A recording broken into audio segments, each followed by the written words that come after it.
Take the word mentor out if you want to, right? I think it was Blake in one of our Leadership by Design meetings here, he used the phrase friendtor. I'm like, oh, I like that. I'm going to use that. Mentor, friendtor. Make it simple. Band of brothers, yaya sisterhood.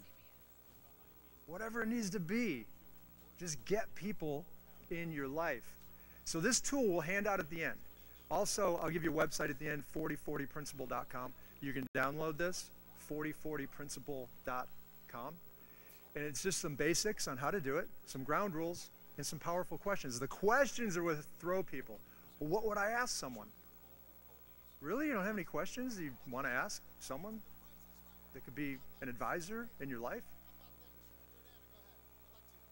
So here's my warning as we land this bird. If you're over 35, just be open.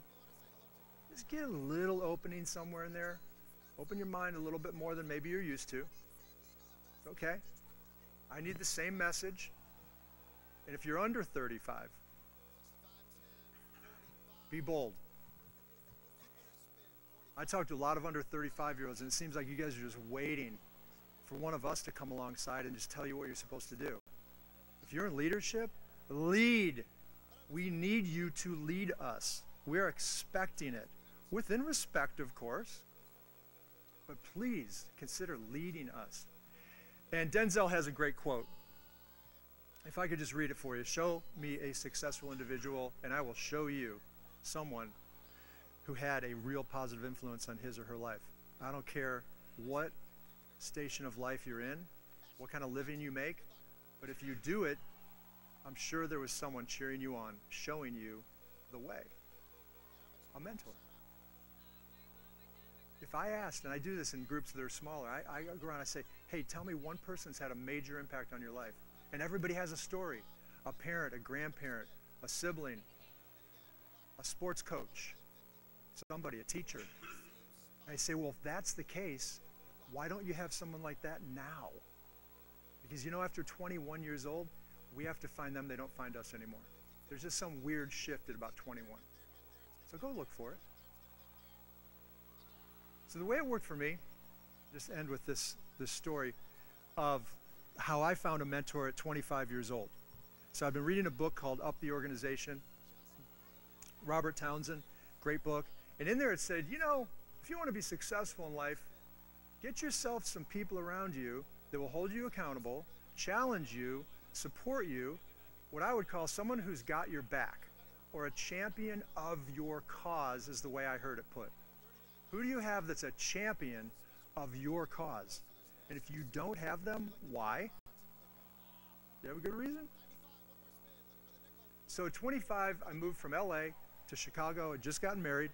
My wife and I knew one person, our dry cleaner. Because in the job I had to show up with one of those starch shirts on. And I said to her one day, I said, hey, I'm looking for a dentist. Do you know anyone? She said, yeah, Ezra Chan.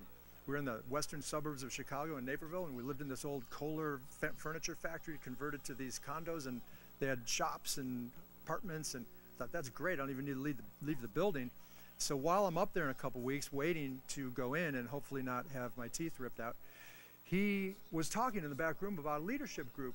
And I overheard, and I thought, leadership, that's interesting. That's what I'm looking for. I'm like, in the season, this guy said, just look for it and you'll find it. And it seems too easy. But you know when you buy a car and you didn't have it before, you start seeing it show up everywhere? All of a sudden, you're like, that's my car, or the one I want to buy.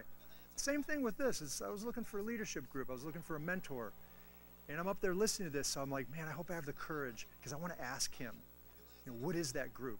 But I'm scared, right? We self-sabotage. I'm like, I don't know, man, he might tell me that I can't be part of it and don't even try, it's expensive, or I don't know. We come up with these crazy things and defeat ourselves before we even try to start something good. So the hygienist comes in and she does all that and hands in your mouth and tools, and I can't really talk much. The dentist comes in, he introduces himself and where are you from, how long you've been here, and you get a few things out, and then hands in the mouth again. I'm like, man, I don't know if I'm gonna get a chance to ask him. But finally I said, I'm gonna ask him right when he's done, before he walks away, because you know those dentists, man, they pop in, they pop out, and where'd that guy go? So I said, hey, do you know any, I said it so awkwardly, do you know any leadership groups I could join? He's like, what? Huh? I said, I'm sorry. I was so nervous. 25.